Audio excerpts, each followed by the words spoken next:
ನೋಡಿ, ಪ್ರಮುಖವಾಗಿ ಈಗಿರುವಂತ ವಿಚಾರ ಅಂತಂದ್ರೆ, ಒಂದು ಕಡೆ ಪ್ರಮೋದ್ ಮುತಾಲಿಕ್ ಅವರು ಈ ರೀತಿ ಅಂತ ಗಂಭೀರವಾದಂತಹ ಆರೋಪವನ್ನ ಮಾಡಿದ್ರು. ಜಮೀರ್ ಅಹಮದ್ ಖಾನ್ ಅವರು ಮಿನಿ ಪಾಕಿಸ್ತಾನವನ್ನ ಮಾಡೋದಕ್ಕೆ ಹೊರಟಿದ್ದಾರೆ ಅಂತೇಳಿ.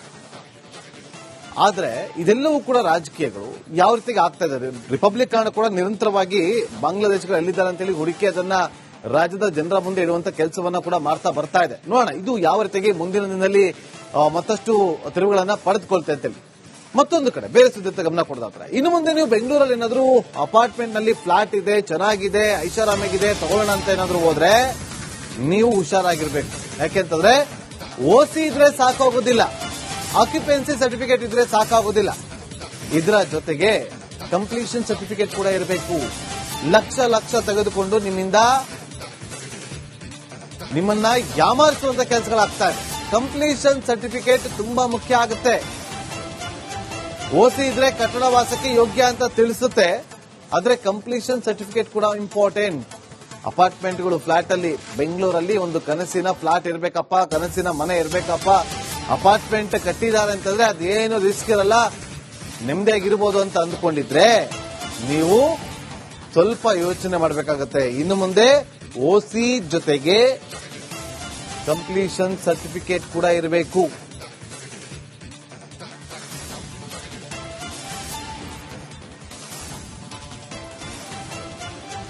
ಸಿಲಿಕಾನ್ ಸಿಟಿ ಜನರ ನೀವೇನಾದ್ರೂ ಅಪಾರ್ಟ್ಮೆಂಟ್ ಗಳಲ್ಲಿ ಮನೆ ತೆಗೆದುಕೊಳ್ತಿದ್ರ, ಬಟ್ ಇದೀಗ ಓಸಿ ನಡೆಯಲ್ಲ, ಸಿಸಿ ತೆಗೆದುಕೊಳ್ಬೇಕಾಗತ್ತೆ.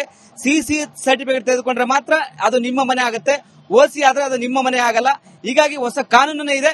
ಈ ಒಂದು ವಿಚಾರವಾಗಿ ಅಪಾರ್ಟ್ಮೆಂಟ್ ಅಸೋಸಿಯೇಷನ್ ಸದಸ್ಯ ಧನಂಜಯ ಅವರನ್ನು ಮಾತಾಡಿಸ್ತೀನಿ. ಸರ್, ಈ ಓಸಿ ಸಾಕಷ್ಟು ಜನ ಓಸಿ ಇದ್ರೆ ಸಾಕು ಅಂತಾರೆ, ಈಗ ಸಿಸಿ ಸರ್ಟಿಫಿಕೇಟ್ ಕೇಳ್ತಿದ್ದಾರೆ ಸರ್, ಏನ್ ವಿಚಾರ ಸರ್? ಏನೆಲ್ಲ ಪ್ರಾಬ್ಲಮ್ ಆಗ್ಬೋದು ಓಸಿ ತಗೊಂಡ್ರಂದೆ? ಮೊದಲನೇದಾಗಿ ಹೇಳ್ಬೇಕು ಅಂತ ಹೇಳಿದ್ರೆ, ನಮ್ಮ ದೇಶದಲ್ಲಿ ಓಸಿ ಮತ್ತೆ ಸಿಸಿ ಬಗ್ಗೆ ಸಾಕಷ್ಟು ಕನ್ಫ್ಯೂಷನ್ ಇದೆ. ಮೊದಲನೇದಾಗಿ ನಾನು ಅದನ್ನ ಕ್ಲಾರಿಫೈ ಮಾಡ್ತೇನೆ. ಓಸಿ ಅಂತ ಹೇಳಿದ್ರೆ ಆಕ್ಯುಪೆನ್ಸಿ ಸರ್ಟಿಫಿಕೇಟ್, ಅಂದ್ರೆ ಈ ಬಿಲ್ಡಿಂಗ್ ವಾಸಕ್ಕೆ ಯೋಗ್ಯ ಅಂತ ಸರ್ಟಿಫೈ ಮಾಡೋದಕ್ಕೆ ಆಕ್ಯುಪೆನ್ಸಿ ಸರ್ಟಿಫಿಕೇಟ್ ಅಂತ ಹೇಳ್ತಾರೆ. ಕಂಪ್ಲೀಷನ್ ಸರ್ಟಿಫಿಕೇಟ್ ಸಿಸಿ ಅಂತ ಹೇಳಿದ್ರೆ ಈ ಪ್ರಾಜೆಕ್ಟ್ ಕಂಪ್ಲೀಟ್ ಆಗಿದೆ ಅನ್ನೋದಕ್ಕೆ ಪ್ರಾಜೆಕ್ಟ್ ಕಂಪ್ಲೀಷನ್ ಸರ್ಟಿಫಿಕೇಟ್ ಅಂತ ಹೇಳ್ತಾರೆ. ಈಗ ಯಾರೇ ಒಬ್ಬ ಮನೆ ಗ್ರಾಹಕ ಒಂದ್ ಮನೇನ ಬುಕ್ ಮಾಡಿದ್ರೆ ಅದು ಬಿಲ್ಡಿಂಗ್ ಪ್ಲಾನ್ ಪ್ರಕಾರ ಕಂಪ್ಲೀಟ್ ಆದ್ಮೇಲೆ ಓಸಿ ಕೊಡ್ತಾರೆ. ರೇರಾ ರಿಜಿಸ್ಟ್ರೇಷನ್ ಆದ್ಮೇಲೆ ರೇರಾ ಕೆಲವೊಂದು ಬಾಧ್ಯತೆಗಳಿದೆ. ಏನು, ಬಿಲ್ಡಿಂಗ್ ಕಂಪ್ಲೀಟ್ ಆಗಬೇಕು, ಓಸಿ ತಗೋಬೇಕು, ಅದಾದ್ಮೇಲೆ ಲ್ಯಾಂಡ್ ಅನ್ನ, ಭೂಮಿ ಹಸ್ತಾಂತರ ಆಗಬೇಕು, ಅಲ್ಲಿ ಒಂದು ಸಂಘವನ್ನ ರಚನೆ ಮಾಡಬೇಕು, ಆ ಅಸೋಸಿಯೇಷನ್ಗಳ ಸಂಘವನ್ನ ರಚನೆ ಮಾಡಿ ಆ ಸಂಘಕ್ಕೆ ಅಲ್ಲಿನ ಭೂಮಿಯನ್ನ ಹಸ್ತಾಂತರ ಮಾಡಿ ಅಲ್ಲಿ ಒಂದಷ್ಟು ಹಣವನ್ನ ಕಲೆಕ್ಟ್ ಮಾಡಿರ್ತಾರೆ, ಕಾರ್ಪಸ್ ಮನಿ ಅಂತ ಹೇಳ್ತೀವಿ. ಆ ಕಾರ್ಪಸ್ ಮನಿನ ಟ್ರಾನ್ಸ್ಫರ್ ಮಾಡಿ ಕಂಪ್ಲೀಷನ್ ಆಗಿದೆ ಅಂತ ಹೇಳ್ಬಿಟ್ಟು ಕಂಪ್ಲೀಷನ್ ಸರ್ಟಿಫಿಕೇಟ್ ತಗೋಬೇಕಾಗತ್ತೆ. ಸೊ ಹಾಗಾಗಿ ಕಂಪ್ಲೀಷನ್ ಸರ್ಟಿಫಿಕೇಟ್ ಮತ್ತೆ ಆಕ್ಯುಪೆನ್ಸಿ ಸರ್ಟಿಫಿಕೇಟ್ಗೂ ಎರಡು ಸಹ ಬಹಳ ವ್ಯತ್ಯಾಸ ಇದೆ. ನಮ್ಮ ಕರ್ನಾಟಕದಲ್ಲಿ ಆಕ್ಯುಪೆನ್ಸಿ ಸರ್ಟಿಫಿಕೇಟ್ ಅನ್ನೇ ಕಂಪ್ಲೀಷನ್ ಸರ್ಟಿಫಿಕೇಟ್ ಅಂತ ಸಾಕಷ್ಟು ಜನ ಮಿಸ್ಕನ್ಸೆಪ್ಷನ್ ಇದೆ. ಅದನ್ನ ನಾವು ರೇರಾದವರೆಗೂ ಕೇಳಿದ್ದೇವೆ, ಇದನ್ನ ಬಗ್ಗೆ ನಮಗೆ ಡೀಟೇಲ್ ಆಗಿ ಮಾಹಿತಿ ಕೊಡಿ ಅಂತ. ಆಮೇಲೆ ರೇರಾಗೆ ಕೂಡ ನಾವು ಒಂದು ರಿಕ್ವೆಸ್ಟ್ ಮಾಡಿದ್ದೇವೆ, ಕಂಪ್ಲೀಷನ್ ಪಾಲಿಸಿಯನ್ನ ಮಾಡಿ ಅಂತ. ಅಂದ್ರೆ ಒಂದು ಪ್ರಾಜೆಕ್ಟ್ ಕಂಪ್ಲೀಟ್ ಆಗ್ಬೇಕು ಅಂದ್ರೆ ಅದಕ್ಕೊಂದು ಗೈಡ್ಲೈನ್ಸ್ ಇರಬೇಕು. ಓಸಿ ತೆಗೆದುಕೊಂಡ್ರೆ ಅದು ಮುಂದಿನ ದಿನ ಪ್ರಾಬ್ಲಮ್ ಆಗಲ್ವಾ? ಈಗ ಅಲ್ಲ, ಓಸಿ ಬೇಕೇ ಬೇಕು. ಓಸಿ ಬಂದು ನಾನು ಮನೆ ವಾಸಕ್ಕೆ ಯೋಗ್ಯ ಅನ್ನೋದಕ್ಕೆ ಓಸಿ.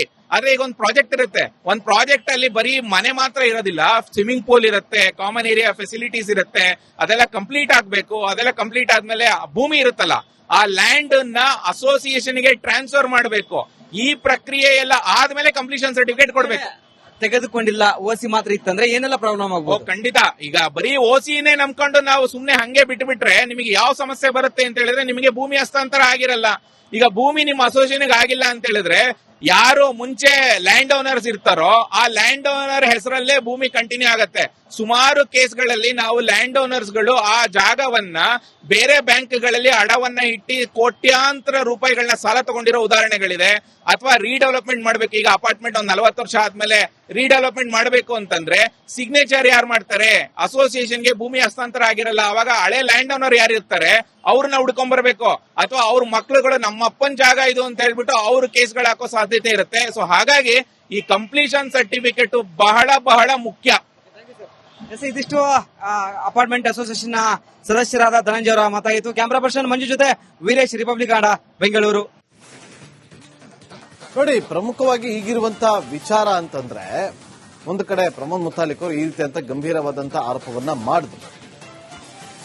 ಜಮೀರ್ ಅಹಮದ್ ಖಾನ್ ಅವರು ಮಿನಿ ಪಾಕಿಸ್ತಾನವನ್ನ ಮಾಡೋದಕ್ಕೆ ಹೊರಟಿದ್ದಾರೆ ಅಂತೇಳಿ. ಆದ್ರೆ ಇದೆಲ್ಲವೂ ಕೂಡ ರಾಜಕೀಯಗಳು ಯಾವ ರೀತಿಗೆ ಆಗ್ತಾ ಇದೆ. ರಿಪಬ್ಲಿಕ್ ಕಾರಣ ಕೂಡ ನಿರಂತರವಾಗಿ ಬಾಂಗ್ಲಾದೇಶಗಳು ಎಲ್ಲಿದ್ದಾರೆ ಅಂತೇಳಿ ಹುಡುಕಿ ಅದನ್ನ ರಾಜ್ಯದ ಜನರ ಮುಂದೆ ಇಡುವಂತ ಕೆಲಸವನ್ನ ಕೂಡ ಮಾಡ್ತಾ ಬರ್ತಾ ಇದೆ. ನೋಡೋಣ ಇದು ಯಾವ ರೀತಿಯಾಗಿ ಮುಂದಿನ ದಿನದಲ್ಲಿ ಮತ್ತಷ್ಟು ತಿರುವುಗಳನ್ನ ಪಡೆದುಕೊಳ್ತೆ ಅಂತೇಳಿ.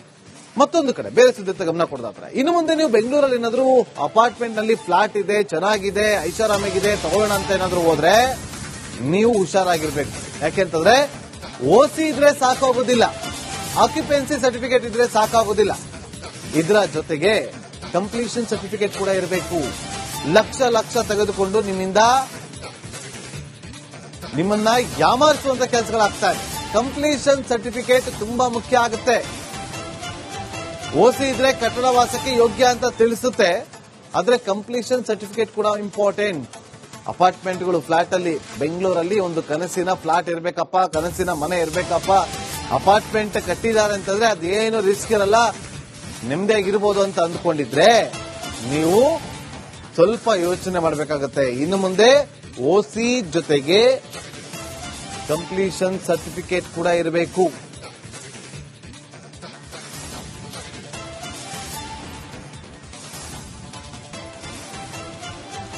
ಸಿಲಿಕಾನ್ ಸಿಟಿ ಜನರ ನೀವೇನಾದ್ರೂ ಅಪಾರ್ಟ್ಮೆಂಟ್ಗಳಲ್ಲಿ ಮನೆ ತೆಗೆದುಕೊಳ್ತಿದ್ರ, ಬಟ್ ಇದೀಗ ಓಸಿ ನಡೆಯಲ್ಲ, ಸಿಸಿ ತೆಗೆದುಕೊಳ್ಬೇಕಾಗತ್ತೆ. ಸಿಸಿ ಸರ್ಟಿಫಿಕೇಟ್ ತೆಗೆದುಕೊಂಡ್ರೆ ಮಾತ್ರ ಅದು ನಿಮ್ಮ ಮನೆ ಆಗುತ್ತೆ, ಓಸಿ ಆದ್ರೆ ಅದು ನಿಮ್ಮ ಮನೆ ಆಗಲ್ಲ. ಹೀಗಾಗಿ ಹೊಸ ಕಾನೂನೇ ಇದೆ. ಈ ಒಂದು ವಿಚಾರವಾಗಿ ಅಪಾರ್ಟ್ಮೆಂಟ್ ಅಸೋಸಿಯೇಷನ್ ಸದಸ್ಯ ಧನಂಜಯ ಅವರು ಮಾತಾಡಿಸ್ತೀನಿ. ಸರ್, ಈ ಓಸಿ ಸಾಕಷ್ಟು ಜನ ಓಸಿ ಇದ್ರೆ ಸಾಕು ಅಂತಾರೆ, ಈಗ ಸಿಸಿ ಸರ್ಟಿಫಿಕೇಟ್ ಕೇಳ್ತಿದ್ದಾರೆ ಸರ್, ಏನ್ ವಿಚಾರ ಸರ್? ಏನೆಲ್ಲ ಪ್ರಾಬ್ಲಮ್ ಆಗ್ಬೋದು ಓಸಿ ತಗೊಂಡ್ರಂತೆ? ಮೊದಲನೇದಾಗಿ ಹೇಳ್ಬೇಕು ಅಂತ ಹೇಳಿದ್ರೆ, ನಮ್ಮ ದೇಶದಲ್ಲಿ ಓಸಿ ಮತ್ತೆ ಸಿಸಿ ಬಗ್ಗೆ ಸಾಕಷ್ಟು ಕನ್ಫ್ಯೂಷನ್ ಇದೆ. ಮೊದಲನೇದಾಗಿ ನಾನು ಅದನ್ನ ಕ್ಲಾರಿಫೈ ಮಾಡ್ತೇನೆ. ಓಸಿ ಅಂತ ಹೇಳಿದ್ರೆ ಆಕ್ಯುಪೆನ್ಸಿ ಸರ್ಟಿಫಿಕೇಟ್, ಅಂದ್ರೆ ಈ ಬಿಲ್ಡಿಂಗ್ ವಾಸಕ್ಕೆ ಯೋಗ್ಯ ಅಂತ ಸರ್ಟಿಫೈ ಮಾಡೋದಕ್ಕೆ ಆಕ್ಯುಪೆನ್ಸಿ ಸರ್ಟಿಫಿಕೇಟ್ ಅಂತ ಹೇಳ್ತಾರೆ. ಕಂಪ್ಲೀಷನ್ ಸರ್ಟಿಫಿಕೇಟ್ ಸಿಸಿ ಅಂತ ಹೇಳಿದ್ರೆ ಈ ಪ್ರಾಜೆಕ್ಟ್ ಕಂಪ್ಲೀಟ್ ಆಗಿದೆ ಅನ್ನೋದಕ್ಕೆ ಪ್ರಾಜೆಕ್ಟ್ ಕಂಪ್ಲೀಷನ್ ಸರ್ಟಿಫಿಕೇಟ್ ಅಂತ ಹೇಳ್ತಾರೆ. ಈಗ ಯಾರೇ ಒಬ್ಬ ಮನೆ ಗ್ರಾಹಕ ಒಂದ್ ಮನೆನ ಬುಕ್ ಮಾಡಿದ್ರೆ ಅದು ಬಿಲ್ಡಿಂಗ್ ಪ್ಲಾನ್ ಪ್ರಕಾರ ಕಂಪ್ಲೀಟ್ ಆದ್ಮೇಲೆ ಓಸಿ ಕೊಡ್ತಾರೆ. ರೇರಾ ರಿಜಿಸ್ಟ್ರೇಷನ್ ಆದ್ಮೇಲೆ ರೇರಾ ಕೆಲವೊಂದು ಬಾಧ್ಯತೆಗಳಿದೆ. ಏನು, ಬಿಲ್ಡಿಂಗ್ ಕಂಪ್ಲೀಟ್ ಆಗ್ಬೇಕು, ಓಸಿ ತಗೋಬೇಕು, ಅದಾದ್ಮೇಲೆ ಲ್ಯಾಂಡ್ ಅನ್ನ, ಭೂಮಿ ಹಸ್ತಾಂತರ ಆಗಬೇಕು, ಅಲ್ಲಿ ಒಂದು ಸಂಘವನ್ನ ರಚನೆ ಮಾಡಬೇಕು, ಆ ಅಸೋಸಿಯೇಷನ್ ಗಳ ಸಂಘವನ್ನ ರಚನೆ ಮಾಡಿ ಆ ಸಂಘಕ್ಕೆ ಅಲ್ಲಿನ ಭೂಮಿಯನ್ನ ಹಸ್ತಾಂತರ ಮಾಡಿ ಅಲ್ಲಿ ಒಂದಷ್ಟು ಹಣವನ್ನ ಕಲೆಕ್ಟ್ ಮಾಡಿರ್ತಾರೆ, ಕಾರ್ಪಸ್ ಮನಿ ಅಂತ ಹೇಳ್ತೀವಿ. ಆ ಕಾರ್ಪಸ್ ಮನಿನ ಟ್ರಾನ್ಸ್ಫರ್ ಮಾಡಿ ಕಂಪ್ಲೀಷನ್ ಆಗಿದೆ ಅಂತ ಹೇಳ್ಬಿಟ್ಟು ಕಂಪ್ಲೀಷನ್ ಸರ್ಟಿಫಿಕೇಟ್ ತಗೋಬೇಕಾಗತ್ತೆ. ಸೊ ಹಾಗಾಗಿ ಕಂಪ್ಲೀಷನ್ ಸರ್ಟಿಫಿಕೇಟ್ ಮತ್ತೆ ಆಕ್ಯುಪೆನ್ಸಿ ಸರ್ಟಿಫಿಕೇಟ್ಗೂ ಎರಡು ಸಹ ಬಹಳ ವ್ಯತ್ಯಾಸ ಇದೆ. ನಮ್ಮ ಕರ್ನಾಟಕದಲ್ಲಿ ಆಕ್ಯುಪೆನ್ಸಿ ಸರ್ಟಿಫಿಕೇಟ್ ಅನ್ನೇ ಕಂಪ್ಲೀಷನ್ ಸರ್ಟಿಫಿಕೇಟ್ ಅಂತ ಸಾಕಷ್ಟು ಜನ ಮಿಸ್ಕನ್ಸೆಪ್ಷನ್ ಇದೆ. ಅದನ್ನ ನಾವು ರೇರಾದವ್ರಿಗೂ ಕೇಳಿದ್ದೇವೆ, ಇದನ್ನ ಬಗ್ಗೆ ನಮಗೆ ಡೀಟೇಲ್ ಆಗಿ ಮಾಹಿತಿ ಕೊಡಿ ಅಂತ. ಆಮೇಲೆ ರೇರಾಗೆ ಕೂಡ ನಾವು ಒಂದು ರಿಕ್ವೆಸ್ಟ್ ಮಾಡಿದ್ದೇವೆ, ಕಂಪ್ಲೀಷನ್ ಪಾಲಿಸಿಯನ್ನ ಮಾಡಿ ಅಂತ. ಅಂದ್ರೆ ಒಂದು ಪ್ರಾಜೆಕ್ಟ್ ಕಂಪ್ಲೀಟ್ ಆಗ್ಬೇಕಂದ್ರೆ ಅದಕ್ಕೊಂದು ಗೈಡ್ಲೈನ್ಸ್ ಇರಬೇಕು. ಓಸಿ ತೆಗೆದುಕೊಂಡ್ರೆ ಅದು ಮುಂದಿನ ದಿನ ಪ್ರಾಬ್ಲಮ್ ಆಗಲ್ವಾ? ಈಗ ಅಲ್ಲ, ಓಸಿ ಬೇಕೇ ಬೇಕು. ಓಸಿ ಬಂದು ನಾನು ಮನೆ ವಾಸಕ್ಕೆ ಯೋಗ್ಯ ಅನ್ನೋದಕ್ಕೆ ಓಸಿ. ಆದ್ರೆ ಈಗ ಒಂದು ಪ್ರಾಜೆಕ್ಟ್ ಇರುತ್ತೆ, ಒಂದ್ ಪ್ರಾಜೆಕ್ಟ್ ಅಲ್ಲಿ ಬರೀ ಮನೆ ಮಾತ್ರ ಇರೋದಿಲ್ಲ, ಸ್ವಿಮ್ಮಿಂಗ್ ಪೂಲ್ ಇರುತ್ತೆ, ಕಾಮನ್ ಏರಿಯಾ ಫೆಸಿಲಿಟೀಸ್ ಇರುತ್ತೆ, ಅದೆಲ್ಲ ಕಂಪ್ಲೀಟ್ ಆಗ್ಬೇಕು. ಅದೆಲ್ಲ ಕಂಪ್ಲೀಟ್ ಆದ್ಮೇಲೆ ಭೂಮಿ ಇರುತ್ತಲ್ಲ, ಆ ಲ್ಯಾಂಡ್ ನ ಅಸೋಸಿಯೇಷನ್ ಗೆ ಟ್ರಾನ್ಸ್ಫರ್ ಮಾಡಬೇಕು. ಈ ಪ್ರಕ್ರಿಯೆ ಎಲ್ಲ ಆದ್ಮೇಲೆ ಕಂಪ್ಲೀಷನ್ ಸರ್ಟಿಫಿಕೇಟ್ ಕೊಡ್ಬೇಕು. ತೆಗೆದುಕೊಂಡಿಲ್ಲ, ಓಸಿ ಮಾತ್ರ ಇತ್ತಂದ್ರೆ ಏನೆಲ್ಲ ಪ್ರಾಬ್ಲಮ್ ಆಗ್ಬೋದು? ಖಂಡಿತ. ಈಗ ಬರೀ ಓಸಿನೇ ನಂಬ್ಕೊಂಡು ನಾವು ಸುಮ್ನೆ ಹಂಗೆ ಬಿಟ್ಟು ಬಿಟ್ರೆ ನಿಮಗೆ ಯಾವ ಸಮಸ್ಯೆ ಬರುತ್ತೆ ಅಂತ ಹೇಳಿದ್ರೆ, ನಿಮಗೆ ಭೂಮಿ ಹಸ್ತಾಂತರ ಆಗಿರಲ್ಲ. ಈಗ ಭೂಮಿ ನಿಮ್ಮ ಅಸೋಸಿಯೇಷನ್ ಆಗಿಲ್ಲ ಅಂತ ಹೇಳಿದ್ರೆ, ಯಾರು ಮುಂಚೆ ಲ್ಯಾಂಡ್ ಓನರ್ಸ್ ಇರ್ತಾರೋ ಆ ಲ್ಯಾಂಡ್ ಓನರ್ ಹೆಸರಲ್ಲೇ ಭೂಮಿ ಕಂಟಿನ್ಯೂ ಆಗತ್ತೆ. ಸುಮಾರು ಕೇಸ್ಗಳಲ್ಲಿ ನಾವು ಲ್ಯಾಂಡ್ ಓನರ್ಸ್ ಗಳು ಆ ಜಾಗವನ್ನ ಬೇರೆ ಬ್ಯಾಂಕ್ಗಳಲ್ಲಿ ಅಡವನ್ನ ಇಟ್ಟಿ ಕೋಟ್ಯಾಂತರ ರೂಪಾಯಿಗಳನ್ನ ಸಾಲ ತಗೊಂಡಿರೋ ಉದಾಹರಣೆಗಳಿದೆ. ಅಥವಾ ರೀಡೆವಲಪ್ಮೆಂಟ್ ಮಾಡ್ಬೇಕು, ಈಗ ಅಪಾರ್ಟ್ಮೆಂಟ್ ಒಂದ್ 40 ವರ್ಷ ಆದ್ಮೇಲೆ ರೀಡೆವಲಪ್ಮೆಂಟ್ ಮಾಡಬೇಕು ಅಂತಂದ್ರೆ ಸಿಗ್ನೇಚರ್ ಯಾರು ಮಾಡ್ತಾರೆ? ಅಸೋಸಿಯೇಷನ್ಗೆ ಭೂಮಿ ಹಸ್ತಾಂತರ ಆಗಿರಲ್ಲ. ಅವಾಗ ಹಳೆ ಲ್ಯಾಂಡ್ ಓನರ್ ಯಾರು ಇರ್ತಾರೆ ಅವ್ರನ್ನ ಹುಡ್ಕೊಂಡ್ ಬರ್ಬೇಕು. ಅಥವಾ ಅವ್ರ ಮಕ್ಳುಗಳು ನಮ್ಮ ಅಪ್ಪನ್ ಜಾಗ ಇದು ಅಂತ ಹೇಳ್ಬಿಟ್ಟು ಅವ್ರ ಕೇಸ್ಗಳು ಹಾಕೋ ಸಾಧ್ಯತೆ ಇರುತ್ತೆ. ಸೊ ಹಾಗಾಗಿ ಈ ಕಂಪ್ಲೀಷನ್ ಸರ್ಟಿಫಿಕೇಟ್ ಬಹಳ ಬಹಳ ಮುಖ್ಯ. ಇದಿಷ್ಟು ಅಪಾರ್ಟ್ಮೆಂಟ್ ಅಸೋಸಿಯೇಷನ್ ಸದಸ್ಯರಾದ ಧನಂಜಯ ಅವರ ಮಾತಾಗಿತ್ತು. ಕ್ಯಾಮರಾ ಪರ್ಸನ್ ಮಂಜು ಜೊತೆ ವೀರೇಶ್, ರಿಪಬ್ಲಿಕ್ ಕನ್ನಡ, ಬೆಂಗಳೂರು.